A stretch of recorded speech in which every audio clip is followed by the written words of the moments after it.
নমস্কার, আমি পঙ্কজ বিশ্বাস এবং আপনারা দেখছেন পলিটিক্যাল ডেইলি। এই মুহূর্তে সবচেয়ে বড় প্রশ্ন, ভারতীয় জনতা পার্টির পশ্চিমবঙ্গ জেতার পর এখন মন্ত্রিসভাটা কেমন হবে, কে হবেন মুখ্যমন্ত্রী, ডেপুটি সিএম হবে কি হবে না, সংখ্যালঘু দফতর কি তুলে দেওয়া হবে, বিজেপির মন্ত্রিসভায় নতুন কোন কোন মন্ত্রক অ্যাড হতে চলেছে এবং মমতা বন্দ্যোপাধ্যায়ের মন্ত্রিসভায় যে মন্ত্রকগুলো ছিল তার মধ্যে কোন কোন মন্ত্রক ডিলিট হয়ে যাবে, মানে উধাও হয়ে যাবে, খুঁজে পাওয়া যাবে না। এবং আরেকটা প্রশ্ন এই মুহূর্তে ঘুরপাক খাচ্ছে, সেটা হচ্ছে যে মুখ্যমন্ত্রী যিনি হতে চলেছেন তিনি কি নিজের হাতেই সমস্ত দপ্তর রেখে দেবেন মমতা বন্দ্যোপাধ্যায়ের মতো, নাকি তার হাতে দু একটা দপ্তরই হয়তো থাকবে। সবচেয়ে বড় প্রশ্ন যেটা ঘুরপাক খাচ্ছে যে বাংলার মুখ্যমন্ত্রী কে হবেন। সবাই জানেন যে সবথেকে যে বহু চর্চিত নাম আছে শুভেন্দু অধিকারী, তিনিই কি মুখ্যমন্ত্রী হতে চলেছেন। আজকে এই মুহূর্তে যখন ভিডিওটা রেকর্ড করছি তার কিছুক্ষণ পরেই মুখ্যমন্ত্রী কে হবেন তার জন্য বৈঠক ডাকা হয়েছে কলকাতার অদূরে নিউ টাউনের বিশ্ববাংলা কনভেনশন সেন্টারে।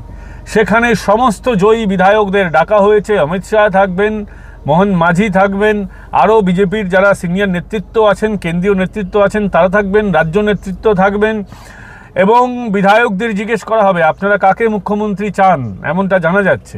তো সবথেকে বেশি যে নামটা উঠে আসছে সেই নামটা অবশ্যই শুভেন্দু অধিকারী মুখ্যমন্ত্রী হিসেবে, কিন্তু তার সঙ্গে দুটো ডেপুটি সিএম থাকার কথা। তবে আমি যেগুলো বলছি সেগুলো যে 100% মিলে যাবে এটা নাও হতে পারে, কিন্তু 80% যে মিলবে না এরকমটা হবে না, বেশিরভাগটা মিলবে। কারণ আমাদের খবরটা যথেষ্ট ঠিকঠাক জায়গা থেকে এসেছে। বিজেপির দুজন ডেপুটি সিএম হতে চলেছেন, একজনকে উত্তরবঙ্গ থেকে একজন হবেন, নামটা আমি বলে দিচ্ছি এক্ষুনি, ভিডিওটা শেষ অবধি দেখবেন। কারণ যারা যারা মন্ত্রী হবেন আপনার এলাকার লোক হতে পারে, আপনাদেরও ইন্টারেস্ট থাকতে পারে, স্বাভাবিকভাবেই ভিডিওটা দেখবেন শেষ পর্যন্ত। তো বলেই দিলাম শুভেন্দু অধিকারী মুখ্যমন্ত্রী হতে চলেছেন। এছাড়া উত্তরবঙ্গ থেকে যিনি ডেপুটি সিএম হতে পারেন তিনি কিন্তু এখনও নির্বাচিত হননি, ফলে অবাক হবেন না নামটা শুনে, সুকান্ত মজুমদার ডেপুটি সিএম হতে পারেন। উত্তরবঙ্গের যে কোনো আসন থেকে তাকে জয়ী করে আনা হতে পারে আগামী কয়েক মাসের মধ্যে। আর সুকান্তবাবু তাহলে কি হবে, ওনার কেন্দ্রীয় মন্ত্রকের কি হবে? স্বাভাবিকভাবেই যদি উনি রাজ্যের মন্ত্রী হন কেন্দ্রীয় মন্ত্রক তাকে ছাড়তে হবে।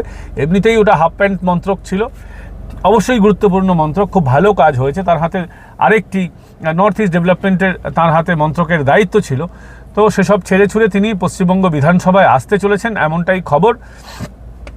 এবং যেটা বলছিলাম, আরেকজন মহিলা মুখ্যমন্ত্রী হতে পারেন, উপমুখ্যমন্ত্রী, অবশ্যই মুখ্যমন্ত্রী নন, মহিলা উপমুখ্যমন্ত্রী হিসেবে যতদূর জানা যাচ্ছে যে অগ্নিমিত্রা পালের নাম কিন্তু উঠে আসতে পারে। তাকে দিল্লিতে ডাকা হয়েছিল, তারপর বিভিন্ন সংবাদ মাধ্যম মুখ্যমন্ত্রী হিসেবে তার নাম চালিয়ে দিয়েছিল। সমস্যা হচ্ছে কি, এদের বিজেপিতে না সোর্স খুব কম, বা এরা চমকদারি চটকদারির জন্য, এতদিন তো চটি চেটে অভ্যাস ছিল অনেকের, তো এখন এসব করার জন্য এরা বিজেপির একটা খারাপ করার জন্য, ইমেজ খারাপ করার জন্য, বা বিজেপির মধ্যে ক্যাচাল পাকিয়ে দেওয়ার জন্য এগুলো তারা করে থাকেন। তো এগুলো থেকে আপনারা একটু দূরে থাকবেন। স্বাভাবিকভাবেই আপনাদেরকে বলছি যে এরপরের নাম হচ্ছে স্পিকারের, খুবই গুরুত্বপূর্ণ পদ। স্পিকার কে হতে চলেছেন পশ্চিমবঙ্গ বিধানসভার? অবশ্যই স্পিকার হতে চলেছেন যতদূর জানা যাচ্ছে কলকাতা থেকেই হবেন। এবং স্পিকার হতে গেলে সবচেয়ে গুরুত্বপূর্ণ ব্যাপার হচ্ছে যে বিধানসভার ভিতরে তার অভিজ্ঞতা। এই মুহূর্তে বিজেপি থেকে যারা নির্বাচিত হয়েছেন বিধানসভা থেকে সবথেকে বেশি যিনি অভিজ্ঞতার নাম হচ্ছে তাপস রায়। অবশ্যই তিনি তৃণমূল কংগ্রেস থেকে এসেছেন, খুব গুরুত্বপূর্ণ দায়িত্ব পালন করেছেন, কিন্তু বিধানসভার ভিতরে তার মতন দুধে ব্যক্তিত্ব, এতদিনের অভিজ্ঞতা কারো নেই, তাই স্পিকার হিসেবে তাপস রায়ের নামটা জানা যাচ্ছে। তাহলে ডেপুটি স্পিকার কে হবেন? বিশ্বাস করুন ডেপুটি স্পিকারের নামটা আমারও জানা নেই, তবে ডেপুটি স্পিকার হিসেবেও একজন অভিজ্ঞ কাউকে বিজেপি নির্বাচিত করতে পারে। সেই সংক্রান্ত বৈঠক হয়েছে, আগামীতেও বৈঠক হবে, কয়েকটা বৈঠক এখন পরপর হবে, তারপরে ডেপুটি স্পিকারের নামটা উঠে আসবে। এরপর গুরুত্বপূর্ণ হচ্ছে মন্ত্রী কারা কারা হতে চলেছেন। মন্ত্রী শুধুমাত্র কি মমতা বন্দ্যোপাধ্যায়ের মতো যেমন দক্ষিণ কলকাতা থেকে মন্ত্রী হতেন তেমন কি হবে? অবশ্যই আপনারা জানেন এটা হবে না।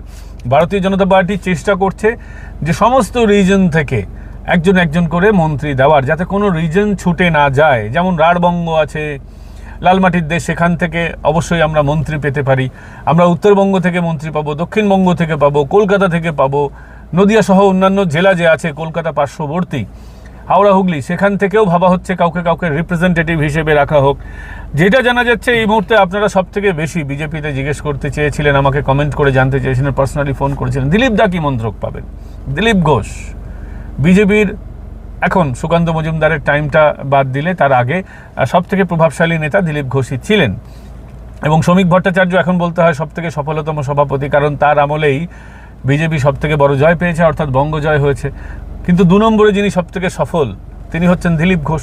সেই দিলীপ ঘোষের ক্ষেত্রে আমরা যেটা জানতে পারছি, আমার ব্যক্তিগতভাবে ইচ্ছা ছিল দিলীপ ঘোষকে অগ্নি নির্বাপন মন্ত্রী করা হোক, অগ্নি নির্বাপন এবং জরুরি পরিষেবা, কারণ দিলীপদা যেভাবে গরম গরম কথা বলেন, আগুন ঝরানো কথা বলেন, সব থেকে ভালো দপ্তর ছিল তার জন্য দমকল।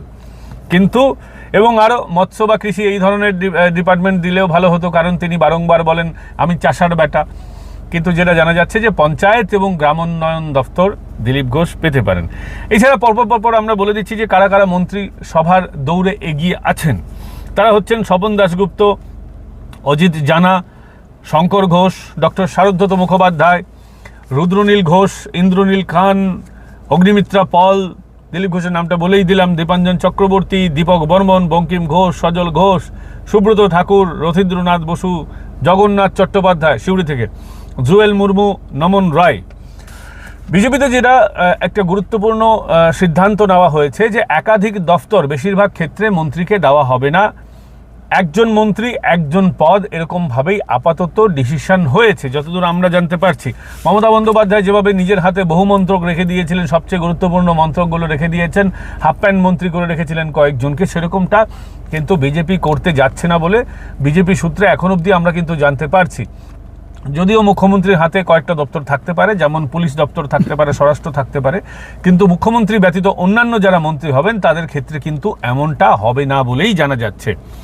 এবং মাঝে মধ্যে বদল হবে, 6 মাস অন্তর অন্তর রিভিউ করা হবে, এবং তারপরে মাঝে মধ্যেই কিন্তু রিভিউ করা হবে। এবং জানা যাচ্ছে যে বড় মন্ত্রিসভা হবে। মমতা বন্দ্যোপাধ্যায় যেমন ছোট মন্ত্রিসভা করেছিলেন তেমনটা হবে না। মমতা বন্দ্যোপাধ্যায়ের আমলে সব মন্ত্রী মিলে ক্যাপাসিটি যেটা ছিল 40-42 জনের মতন, সেটা তিনি করেছিলেন, কিন্তু গুরুত্বপূর্ণ দফতরগুলো নিজের হাতেই রেখেছিলেন। এক্ষেত্রে কিন্তু সেটা হবে না, একটা বড় মন্ত্রিসভা হতে চলেছে, এবং কিছু নতুন মন্ত্রক আসতে পারে, কিছু মন্ত্রক বিলোপ হতে পারে। একটা সবথেকে বড় সম্ভাবনা দেখা দিচ্ছে যে সংখ্যালঘু দপ্তরের যে কি হবে, মানে সংখ্যালঘু উন্নয়ন মন্ত্রক কি থাকবে নাকি এটা অ্যাবলিশ হয়ে যাবে। বিজেপি সূত্রে খবর এক্ষুনি এই সংখ্যালঘু উন্নয়ন মন্ত্রক বা দপ্তর এটাকে বিলোপ করা হবে না। তার কারণ হচ্ছে এটা করা হলে জনগণের মধ্যে একটা বিরূপ প্রতিক্রিয়া যাবে। তবে এটা অবশ্যই হবে নতুনত্ব বিজেপির ক্ষেত্রে যে কোনো মুসলিম ব্যক্তিকে এই আসনে কিন্তু বসানো হচ্ছে না। তার কারণ হচ্ছে বিজেপির তো কোনো সংখ্যালঘু মন্ত্রী নেই। সংখ্যালঘু মানে আমি মুসলমান মন্ত্রীর কথা বলছি, বিজেপির তো কোনো মুসলমান মন্ত্রীই নেই। তাহলে স্বাভাবিকভাবেই ওই যে মমতা বন্দ্যোপাধ্যায়ের সময় যে ট্র্যাডিশন ছিল যে মুসলমান ব্যক্তিকে এই সংখ্যালঘু উন্নয়ন দপ্তরের মাথায় বসানো হবে, সেটা কিন্তু হচ্ছে না। 30% জনগণ হওয়ার পরেও কেউ যদি কারো মানে একটি গোষ্ঠী যদি নিজেদেরকে মনে করে আমরা এখনও সংখ্যালঘু, তাহলে এর থেকে বড় হাস্যকর কিছু নয়, এটাই মনে করছে ভারতীয় জনতা পার্টি। এবং সংখ্যালঘু মন্ত্রকের মাথায় একটা মুসলমানকেই বসতে হবে এর কোনো মাথার দিব্যি বিজেপিকে অন্তত কেউ দেয়নি, কারণ বিজেপিকে তারা ভোটও দেয় না। আরেকটা, উত্তরবঙ্গের ক্ষেত্রে বিশেষ জোর দেওয়া হবে। উত্তরবঙ্গ উন্নয়নের ক্ষেত্রে একাধিক দপ্তর কিন্তু থাকতে পারে বিভিন্ন রকম, সেটা কিন্তু চিন্তাভাবনা আছে, বা উত্তরবঙ্গকে একটা বিশেষ জোর দেওয়া হবে এমনটা বিজেপির তরফ থেকে বলা হচ্ছে। এবং দপ্তর বন্টন এবং মন্ত্রক বন্টনের ক্ষেত্রেও এই ব্যাপারটা, এই ফর্মুলাটা কাজ করবে।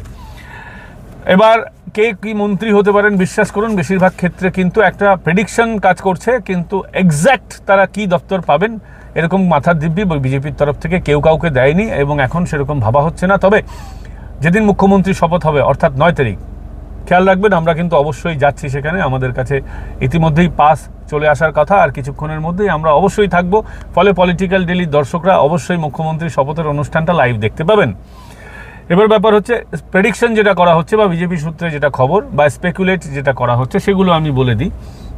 যেমন অজিত জানার ক্ষেত্রে, অজিত জানা বাবু যেহেতু একজন সফল ব্যবসায়ী, তাই তাকে যদি শিল্প ও বাণিজ্য দপ্তর দেওয়া হয় খুব ভালো হয়, এবং তিনি যদি ওই দপ্তর পান তাহলে অবশ্যই তিনি খুব ভালোভাবে কাজ করতে পারবেন। ফলে অজিত জানাকে যদি শিল্প দপ্তর দেওয়া হয় ভালো হবে, কিন্তু এটা বিজেপির সিদ্ধান্ত, তাকে যে দপ্তরই দেওয়া হোক তিনি কাজ করতে রাজি। আর দপ্তর না দিলেও তিনি বিদ্রোহ করবেন, ব্যাপারটা এরকমটা নয়। আপনারা জানেন আমরা অজিত জানার কাছে গেছিলাম, তখন তার কাজের স্টাইল দেখেছি, তিনি তার যে অতীতের অভিজ্ঞতা সেটা আমরা সকলে জানি, ফলে এটা হলে ভালো হয় এবং বিজেপিও সেটা কিন্তু চাইছে, বিজেপিও সেটা দেখার চেষ্টা করছে যে তাকে যদি এটা করা যায় কিনা। অন্যদিকে স্বপন দাশগুপ্তর ক্ষেত্রে শিক্ষা দপ্তর দেওয়া হতে পারে বলে শোনা যাচ্ছে, যদিও সবটা আমি আবারও বলছি সবটাই কিন্তু সূত্রের খবর, কোনোটাই কিন্তু এখন শিলমোহর হয়নি এবং পরপর আলোচনা হবে, তারপরে আলটিমেট শিলমোহর পড়বে। এবং এক্ষেত্রে অমিত শাহের একটা গুরুত্বপূর্ণ বিষয় থাকবে, তার ভাবনাটা কাজ করবে। ডক্টর শারদত্ত মুখোপাধ্যায় যেহেতু তিনি একজন চিকিৎসক মানুষ, তাই স্বাস্থ্য দপ্তর সেক্ষেত্রে তিনি ভালো কাজ করতে পারবেন, ফলে শারদত্ত মুখোপাধ্যায়কে এই দপ্তরটা দিলে ভালো হয়। রুদ্রনীল ঘোষ তিনি কি দপ্তর চাইছেন আমি জানি না, তবে রুদ্রনীল ঘোষও কিন্তু মন্ত্রকের দৌড়ে কিন্তু এগিয়ে আছেন। ইন্দ্রনীল খান উনি যুবর দায়িত্বে আছেন বিজেপিতে, তাই ওনাকে যদি যুব কল্যাণ দেওয়া হয় বা স্পোর্টস মিনিস্ট্রি দেওয়া হয় এক্ষেত্রে ভালো হবে। ইন্দ্রনীল খায়ের ক্ষেত্রে বলছি, তিনি বেহালা পশ্চিম থেকে জয়ী হয়ে এসেছেন। অন্যদিকে অগ্নিমিত্রা পল তিনিও আপনাকে বললাম যে ডেপুটি সিএম হওয়ার দৌড়ে তিনি আছেন, ফলে অগ্নিমিত্রা পল কি আলাদা করে কোনো দায়িত্ব পাবেন, মন্ত্রক পাবেন, সেক্ষেত্রেও তার ভাবনা চিন্তার মধ্যে কিন্তু তিনি রয়েছেন। দিলীপ ঘোষের নামটা আগেই বলে দিয়েছি যে দিলীপ ঘোষ পঞ্চায়েত ও গ্রামোন্নয়ন দপ্তর পেতে পারেন, যদিও আগুন ঝরানো বক্তব্যের জন্য অগ্নি নির্বাপন দপ্তর খুব ভালো ছিল তার জন্য, কৃষি মন্ত্রক, শিল্প এবং মৎস্য মন্ত্রক এইগুলো তার জন্য খুবই ভালো, এগুলো ভালো হতে পারেন, চাষার বেটা তো, এবং নিজেই বলেন বারংবার তিনি মাছ ধরতেও ভালোবাসেন, ফলে এই দপ্তরগুলো তার স্যুট করতেও, কিন্তু পঞ্চায়েত ও গ্রামোন্নয়ন দপ্তর তার জন্য ভাবা হচ্ছে। দীপাঞ্জন চক্রবর্তী মন্ত্রীর দৌড়ে এগিয়ে আছেন, তবে মন্ত্রক এখনও নিশ্চিত হয়নি। সিকিউরিটি সংক্রান্ত সমস্ত বিষয় মুখ্যমন্ত্রীর কাছেই থাকে, ফলে আলাদা করে তাকে নিশ্চয়ই কোনো দপ্তর দিতে হবে।